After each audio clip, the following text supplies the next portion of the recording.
나사는 동안 끊임없이 구주를 찬송하리로다.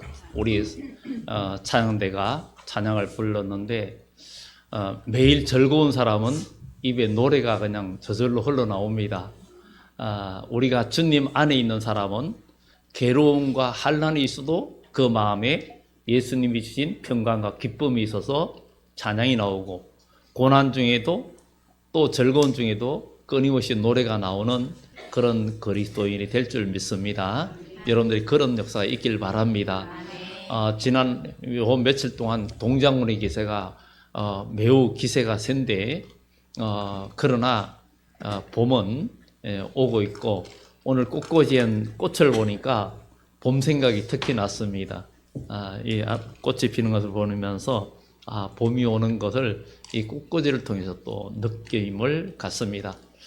여러분 삶 속에도 어려움과 힘들고 그런 일이 있어도 여러분 삶에 올 한 해 봄이 오는 그런 좋은 역사가 있기를 예수 이름으로 축원합니다. 오늘 성경 본문에는 이 베드로가 옥에 갇힌 이야기가 나옵니다. 헤롯 왕이 손을 들어 교회 중에서 몇 사람을 헤아려 하여 요한의 형제 야고보가 이 헤롯 왕의 첫 번째 희생자가 됩니다. 이 헤롯 왕은 헤롯 대왕의 손자, 그러니까 헤롯 대왕은 예수님이 탄생할 때에 통치했던 사람이 헤롯 대왕이고, 오늘 여기에 본문에 나오는 사람은 헤롯 대왕의 손자인 헤롯 아그리파 1세입니다. 헤롯 아그리파 1세인데 그가 통치하던 때에 이런 왕들을 분봉왕이라고 말을 합니다. 그런데 그가 이 예수님의 그러니까 요한의 형제 야고보는 어떤 사람입니까? 그의 어머니가 주님, 우리 아들 둘 야고보와 요한을 하나는 왼쪽에 하나는 오른쪽에 앉기를 원한다고 그렇게 말했는데, 이 야고보가 제일 먼저 순교를 당합니다. 어떻게 생각하면 예수님의 그 수제자이기도 한데 복음의 역사를 많이 하지도 못했는데 순교를 당합니다. 그러면 손해인 것 같은데 전혀 손해가 아니고, 이 일로 인하여 하나님의 복음은 사도행전에 더 크게 역사하는 것을 보고, 또 오늘 이 야고보가 죽고 난 후에 유대인들이 예수님을 믿지 않는 유대인들, 율법주의자들이 너무 기뻐하는 걸 보고 헤롯은 이거 기독교인들을 잡아서 핍박하고 죽이면 유대인들의 환심을 얻겠다 싶은 생각이 들어서 결국은 베드로도 잡았습니다. 예수님의 제자 중에 베드로, 야고보, 요한은 핵심 인물입니다. 핵심 인물인데 그 중에 야고보 하나를 제거했고, 이제 베드로와 요한이 가장 핵심 인물이고 예수님을 가장 오랫동안 따라다녔던 수제자입니다. 그런데 베드로까지 드디어 옥에 갇히게 됩니다. 그래서 갇히게 되었는데, 이것을 보고 근데 이 잡힐 때가 무교절, 바로 유월절 때가 되었을 때입니다. 결국은 베드로를 잡으려고 할 때 결국은 잡았어요. 옥에 가두고 군인 4패에 맡겨 아주 철통같이 지키게 됩니다. 지키게 되는데, 그런데 이런 상황 속에 그들이 왜 이렇게 옥에 가두느냐? 이제 유월절은 유대인들의 가장 큰 행사고 절기이기 때문에 그 절기 때는 그런 것을 하면 아주 문제가 심각해지기 때문에 그것을 지나고 나서 이 베드로를 끌어내 가지고 죽여야 되겠다, 이런 생각을 했습니다. 그런데 아주 철통방어를 하고 있는데 그럴 때 어떤 일이 일어납니까? 5절에 보면 이에 베드로는 옥에 갇혔고 교회는 그를 위하여 간절히 하나님께 기도하더라. 베드로는 옥에 갇혔고 교회는 그들을 위하여 간절히 기도했다라고 성경은 이야기하고 있습니다. 우리는 오늘 이것을 보면서 기도가 도대체 어떤 것이기에 이런 큰 일을 행하는가? 이렇게 그들이 기도하는데 어떤 일이 일어납니까? 바로 이 베드로를 잡아내서 이제 죽이려고 하는 바로 전날, 아니 갇히고 나서 바로 구원해 주시면 더 좋을 텐데, 그야말로 내일이면 이제 베드로도 형장의 이슬로 사라질 수밖에 없는 그런 절체절명의 위기 순간에 하나님은 역사하셨어요. 이스라엘 백성들이 출애굽해서 이 홍해를 향해서 가다가 홍해 바닷가에 갇힌 상황 속에서 애국 군대가 특별병거 전차 600대와 기병들이 출격해 와가지고 이제 잡혀서 죽을 수밖에 없는 그런 절체절명의 위기 상황 속에 하나님은 홍해를 갈라주셨고 구원해 주시는 역사가 있었습니다. 그러면 이런 이야기가 과연 과거 옛날 이야기로만 끝나야 되느냐? 지금도 믿음의 사람들에게 하나님은 역사해 주시고 지금도 우리를 위해서 역사하심을 우리는 경험하고 체험하고 그것을 이루어가는 사람이 믿음의 간정도 있고 믿음의 역사를 경험하게 되고 인생의 승리자가 되는 줄 믿습니다. 오늘 이렇게 베드로가 잡혀서 끌려나가는 그 전날 베드로가 두 군인 틈에서 두 쇠사슬에 매여 누워 자는데 베드로가 지금 내일이면 죽을 수도 있는데 쇠사슬에 매여서 누워서 자고 있습니다. 어떻게 생각하면 아마 옥에 갇혔고 굉장히 피곤과 여러 가지 어려움 속에서 지쳐 있을 수도 있고 이렇게 자고 있는데 그러나 그 어떤 일이 납니까? 자고 있는데 호련히 주의 사자가 나타나는데 옥중에 광채가 빛나며 광채가 빛나는데 이것은 베드로의 말이기 때문에 그 파수꾼들은 모르는 거예요. 그 지키는 자들은 모르고 베드로가 볼 때 큰 빛이 나타났다는 거예요. 옥에 있는 가운데 빛이 나타나고 결국은 주의 사자가 나타나며 옥중에 광채가 빛나며 또 베드로의 옆구리를 쳐 깨워 이르되 급히 일어나라 하니 쇠사슬이 그 손에서 벗어지더라. 우리는 그 쇠사슬이 저절로 풀리질 않습니다. 풀리질 않고 그것이 잘 열리질 않습니다. 아마 우리 교회에 전에 섭비카달라는 자리에 쇠사슬이 조금 달려있는 게 지금 안 띄고 두 개 있는데 만약을 위해서 또 쓸까 해서 그냥 있는데 그거 달게 된 이유가 물론 낙하 방지도 있고 과거에 문이 열려져 있어가지고 밤손님이 앰프와 섭비카를 한번 가져가가지고 그래서 그렇게 했던 건데 저거는 보통 이런 절단기 있습니다. 그것으로 안 잘리는 스텐 그 고리예요. 그래가지고 보통 절단기 철근 자르는 그것으로 안 잘립니다. 그라인더나 이런 것으로 잘라야 되는 그런 같은 쇠고나 해도 저런 거는 스텐으로 돼 있는 거예요.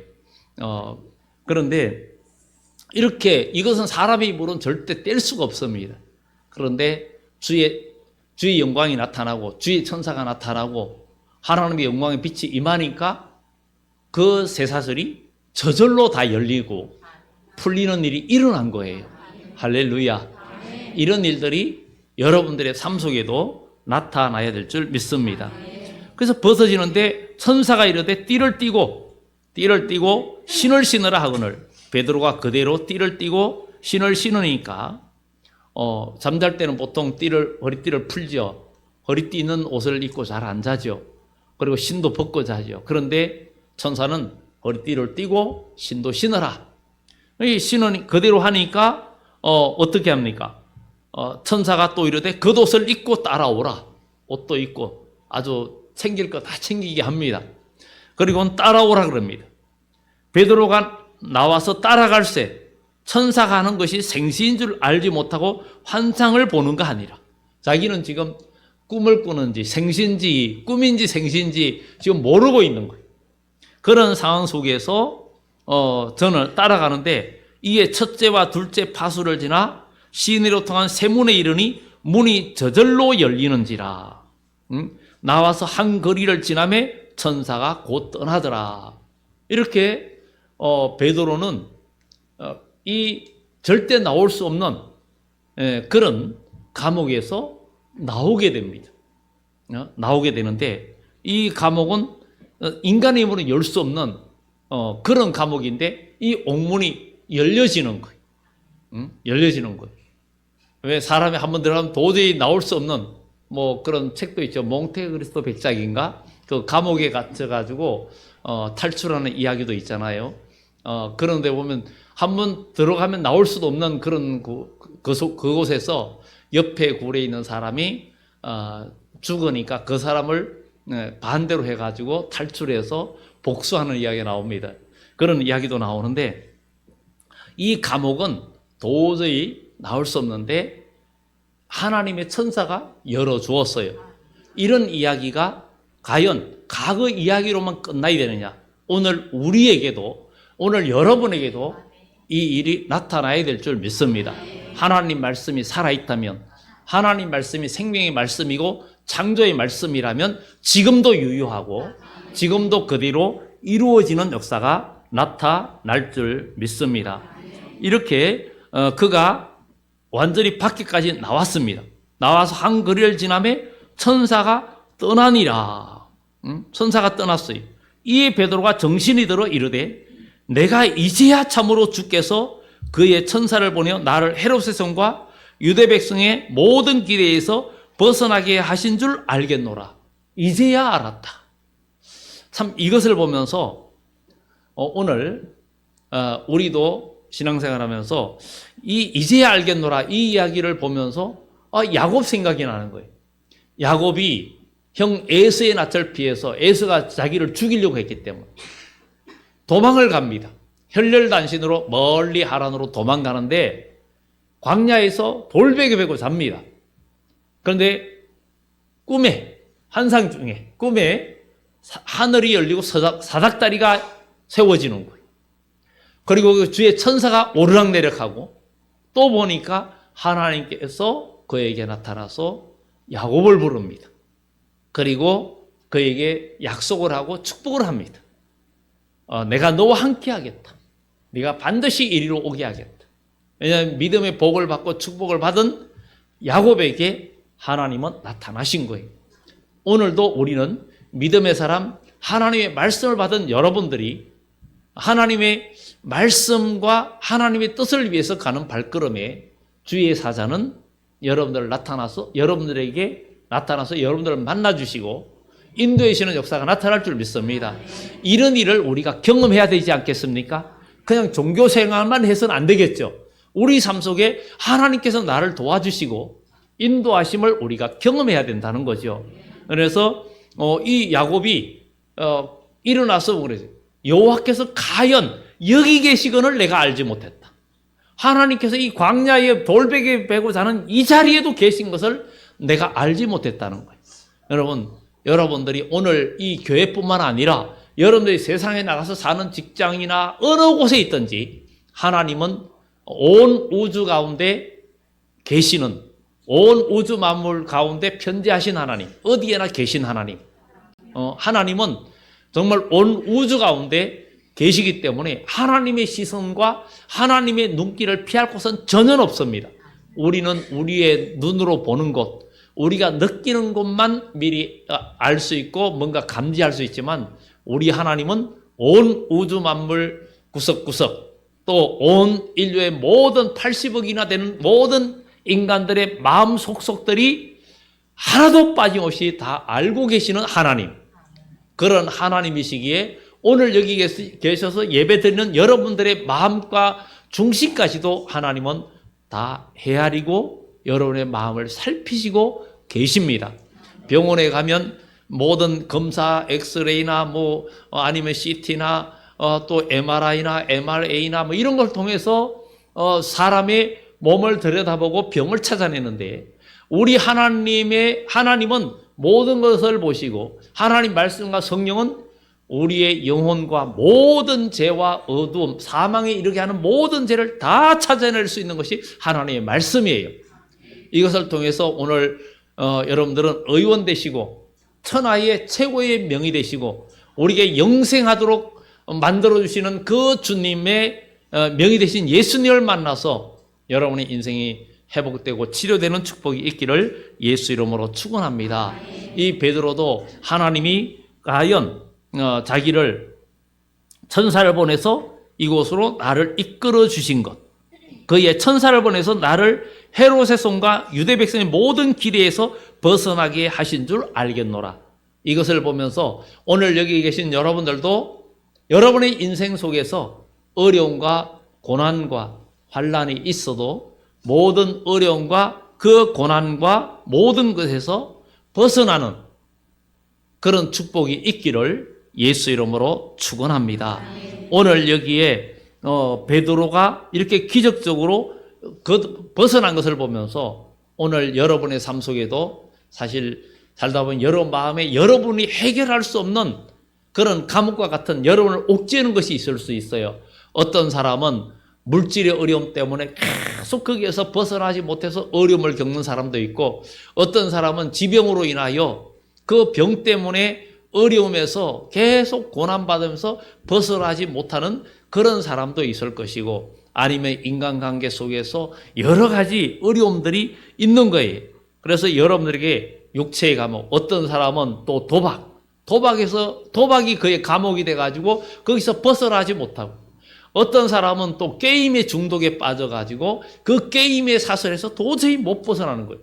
그러면서 시간 낭비를 하는 거예요. 그런 어떤 감옥과 울타리가 나를 옥죄어 있다 할지라도 우리 주님을 만나면, 우리 주님과 함께 하시면 주님께서 열어주시는 역사가 반드시 나타날 줄 믿습니다. 우리는 믿음의 사람입니다.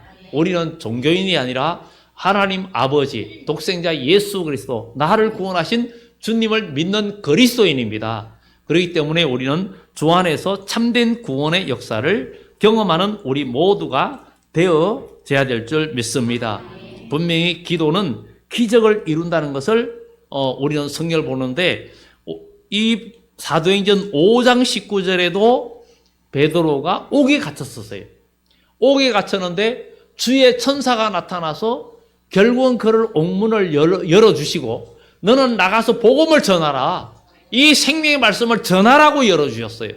이것을 보면서 우리 하나님께서 우리들에게 모든 옥문을 열어주고 모든 감옥에서 열어주고 여러분들의 길을 열어주시는 것은 바로 하나님의 영광을 위하여, 우리가 잘 먹고 잘 살고 내 영광 누리고 내 권력과 내 부귀영화를 누리려고 하나님께서 문을 열어주는 게 아니라, 우리는 하나님의 영광을 위하여 하나님께서 역사해 주신다는 것을 알고 하나님의 뜻에 나의 삶을 맞추어 나가면 나의 인생이 기적이 되고 나의 삶에 하나님의 역사가 일어나는 것을 경험하게 되는 것입니다. 그런데 내 뜻대로 내 모든 일을 하려고 할 때 하나님의 역사는 일어나지 않는다는 사실을 우리는 성경을 통해서 보게 됩니다. 5장 19절에 옥문이 열렸는데 정말 천사가 말씀을 전하라고 열어주셨어요. 여러분들의 삶 속에 어려운 일이 있는 것이 해결되었을 때 하나님은 너 해결됐으니까 그냥 놀고 먹으라고 그런 게 아니라 하나님께 영광을 돌리라고, 복음을 전하라고, 복음의 파수꾼이 되라고, 복음의 증인이 되라고 우리의 길이 열린다는 거예요. 그리고 안 열리신 분은 기도해야 되는데, 오늘 베드로는 자기 혼자 힘으로 지금 기도하고 있는 게 아니라 그 파수꾼 사이 세 사람에 매여서 자고 있었어요. 자고 있었지만 교회는 자는 것이 아니라 기도하고 있었다는 거예요. 그 기도의 힘이 너무나 크다는 거예요. 이 기도로서 모든 것이 열려지고 있다는 사실을 우리는 성경을 통해서 보게 됩니다. 이렇게 베드로는 정말 하나님의 천사가 나타나서 이렇게 나를 열어주신 것을 알게 되었고, 이 베드로가 드디어 어디로 갑니까? 베드로가 요한의 어머니 마리아의 집에 가니 여러 사람이 거기에 모여 기도하고 있더라. 베드로가 와서 보니까 기도하고 있는 거예요. 기도 소리가 들리는 거예요. 기도 소리가 들리는 거예요. 오늘날 우리나라처럼 이렇게 문이 날씨 때 이중창, 삼중창 이렇게 돼 있으면 안에서 아무리 소리 질러도 안 들리지만 옛날 집들은 떠들면 다 들리는 구조였어요. 그런데 밖에서 보니까 기도하는 소리가 들리는 거예요. 문을 두드리니까 로데라는 여자 나와가지고 보고는 문도 안 열어주고 들어가서 베드로가 왔다 그러니까 너 미쳤다. 아니야, 분명하다. 아니면 그의 영이다. 그의 천사다. 네 잘못 본 거다. 기도를 하면서도 믿지 않는 거예요. 기도하면서도 믿지 않는 거예요. 그러나 드디어 베드로를 만나게 되고 하나님의 역사를 경험하게 됩니다. 이 일들이 사도행전의 역사가 오늘날 우리 교회도 그대로 이어져야 됩니다.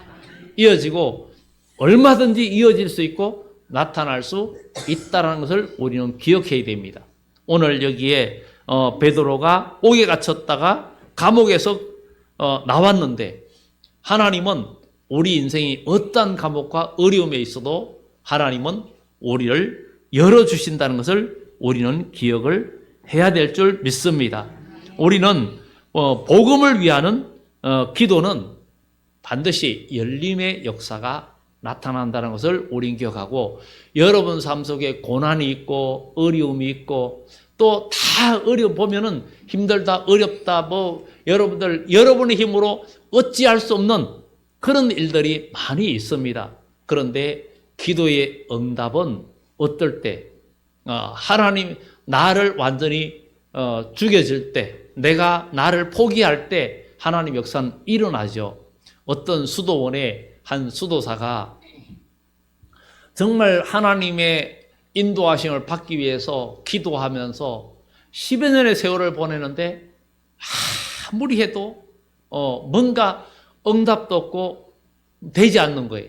그래가지고 수도 원장에게 저는 이제 이 수도원을 떠나서 내려가야 되겠습니다. 아니 왜 그러냐 그러니까 제가 지금까지 10여 년 동안 있으면서 지냈는데 아무리 제가 기도하고 해도 이제 나는 아무것도 할 수 없고 가장 진짜 연약하고, 전에는 내가 뭔가 기도하고 뭔가 하면 이룰 줄 알았는데 아무것도 할 수 없는 연약한 존재임을 알게 되었다고, 더 이상 어떤 한계를 느꼈다고, 이제 떠나겠다고 그러니까 바로 그 수도 원장이 바로 그거라고, 아무것도 할 수 없다라고 느낀 그것이 바로 당신이 하나님 안에 응답받을 수 있고 인도받을 수 있는 시점에 온 거라고 이렇게 이야기합니다. 우리가 교회 와서 예배드리고 뭔가 한다 해도 다 내 생각과 내 고집과 내 뜻이 항상 하나님께 기도하는데 내 주관이 내 계획과 내 생각이 들어가 있을 때 하나님은 우리에게 역사해 주지 않습니다. 여러분들에게 고난과 어려움이 있을 때에도 여러분들 감옥에, 육체의 감옥, 질병의 감옥, 물질의 감옥, 인간관계의 감옥에 있다 할지라도 여러분의 기도와 아니면 함께 기도해 주는 사람들의 기도가 이 모든 것을 여는 역사가 나타날 줄 믿습니다. 고난과 어려움이 있다고 절대 실망하면 안 됩니다.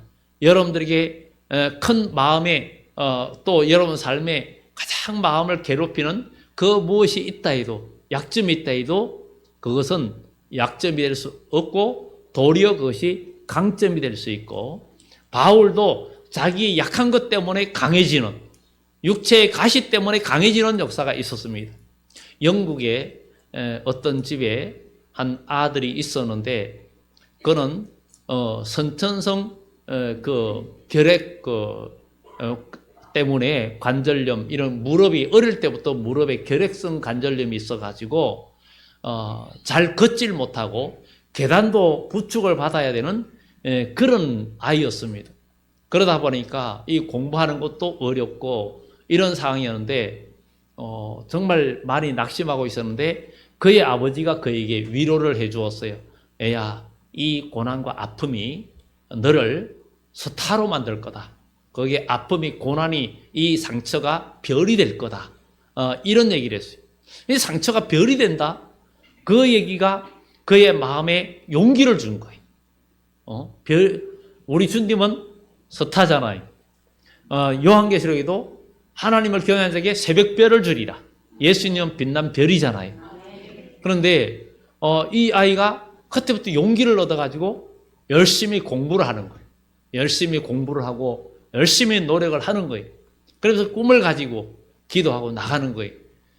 그러다가 그가 이제 대학을 가게 되었고 그가 의사가 되었는데 정형외과 의사 해리 플래터라는 그야말로 영국의 최고 어떤 그 정형외과 학장을 회장을 지내는 그런 유명한 사람이 되고 정형외과, 성형외과 아주 최고의 권위자가 된 그런 사람이 되었는데 그가 정말 육신의 연약함이 고난이 도리어 별이 되는 그런 일들을 보면서 다윗도 많은 고난과 역경을 겪었지만 별이 되었어요.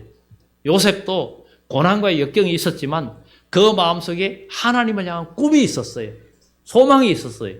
말씀이 있었어요. 그러니 하나님은 그를 별이 되게 하셨다는 것. 이것을 보면서 오늘 여기 계신 여러분들 어떤 상황에서 나는 안 돼. 아닙니다. 주님은 이사야서에 너는 고자라 하지 마라. 너는 마른 막대기라 하지 마라. 하나님이 들어 쓰시면 모세의 손에 있는 마른 막대기가 능력의 지팡이가 되는 이런 역사가 있다는 것. 이 하나님의 말씀이 믿음이 없는 사람에게는 그냥 아무 힘이 없는 마른 막대기에 불과하지만 믿음의 사람의 손에, 믿음의 사람 마음에 가진 말씀의 지팡이는 능력의 지팡이가 되고 바다를 가르고 모든 장애물을 갈라내는 역사가 있는 줄 믿습니다. 오늘 이 말씀을 보면서 여러분 삶 속에 어떤 괴로움이 있습니까? 어떤 어려움이 있습니까? 해결해야 되는데 밤낮 부러지는데 응답되지 않는 어떤 일들이 있습니까? 기도하시기 바랍니다. 기도하고 내 힘으로 안 될 때 기도의 동력자들에게 기도를 요청하기 바랍니다. 기도하는 사람에게 정말 기도하는 사람은 기도 부탁을 받으면 정말 기도해 줍니다. 그런데 믿음의 기도를 못하는 사람은 기도 부탁받아도 응하고 생각도 안 나고 잊어버립니다. 그러나 믿음의 사람은 그 기도 제목을 잊어버리지 않고 전심으로 기도해 줍니다. 그런 동력자가 진짜 믿음의 동력자고 그런 자들은 역사를 이루어 갑니다. 천지를 창조하신 하나님. 그러나 우리 인간은 한계가 있고 연약합니다. 우리 힘으로 할 수 있는 게 뭡니까? 우리가 살다가 인생 살다가 마지막에 끝에 가면 인생이 다 그냥 연약한 존재임을 알게 되는 거예요. 자연재해나 천재지변이나 여러 가지 온 세계의 전쟁이나 환란에 인간은 속수무책으로 무너질 수밖에 없는 정말 티끌 같은 인생이에요. 그러나 전능하신 하나님이 우리와 함께 하시면 하나님께서 여러분을 붙들어 주시면 우리는 승리하는 역사가 나타날 줄 믿습니다. 사람은 뭔가 기적을 바라기 때문에 알라딘의 요술램프 이런 이야기들을 재미있게 읽는 거예요. 정말 썩 문질러면 나와가지고 요구하는 대로 만들어주니까 그런 것들을 재미있게 들은 것은 그런 것들을 사람 마음속에 사모하고 동경한다는 얘기예요. 그러나 우리 하나님의 말씀은 능치 못할 일이 없고 이 모든 기적을 이루는 것도 마지막인 기도입니다. 기도는 자기 자신을 포기하고 하나님께 전적으로 의지하는 기도의 모습이라는 것. 아무것도 할 수 없을 때 그분을 의지하는 것이 바로 기도입니다. 이 기도만이 우리가 살 길이고 이 기도가 여러분들을 살리고 나라를 살리고 우리 가족을 살리고 우리 자녀를 살리고 우리 모두를 복되게 한다는 것을 우리 기억하면서 이제 기도함으로 합심하여 기도함으로 여러분 마음에 옥문이 열리고 요셉도 감옥소에서 그 문이 열리고 총리가 되었던 것처럼 다윗이 쫓겨다니면서 10여 년 쫓겨다니면서 어려움을 겪었지만 결국은 하나님께서 그의 문을 열어주신 것처럼 여러분의 삶 속에 다 문이 열리고 또 옥문이 열릴 뿐만 아니라 가정과 자녀들도 여러분들의 힘으로 안 되잖아요. 여러분들이 할 건 무엇입니까? 기도입니다. 그러나 기도도 하나님의 뜻대로 하는 기도가 돼야 되는 거예요. 그냥 여러분들의 막연한 바램과 욕심을 채우고자 하는 기도는 응답이 되지 않습니다. 그래서 참된 기도, 내가 먼저 응답받을 수 있는 기도의 사람이 되고 또 좋은 나무가 좋은 열매 맺는 것처럼 내가 사과나무가 돼야 사과를 맺을 수 있는 것처럼 가시나무가 사과 열매를 맺을 수 없습니다. 내가 먼저 예수 그리스도 접붙임을 당해서 좋은 나무가 되면 좋은 열매 맺게끔 하나님은 역사해 주신다는 것. 그것이 바로 내가 예수 그리스도를 내 마음속에 모시고 내 중심으로 살지 않고 주님 중심으로 내가 살아간다면 주님께서는 우리의 길을 지금도 열어주시고 응답해 주시고 열린다는 사실, 이 사도행전의 역사가 옛날 이야기가 아니라 오늘 이 시대에 여러분의 삶의 현장에서 그대로 이루어지는 역사가 되기를 예수 이름으로 축원합니다. 기도드립니다.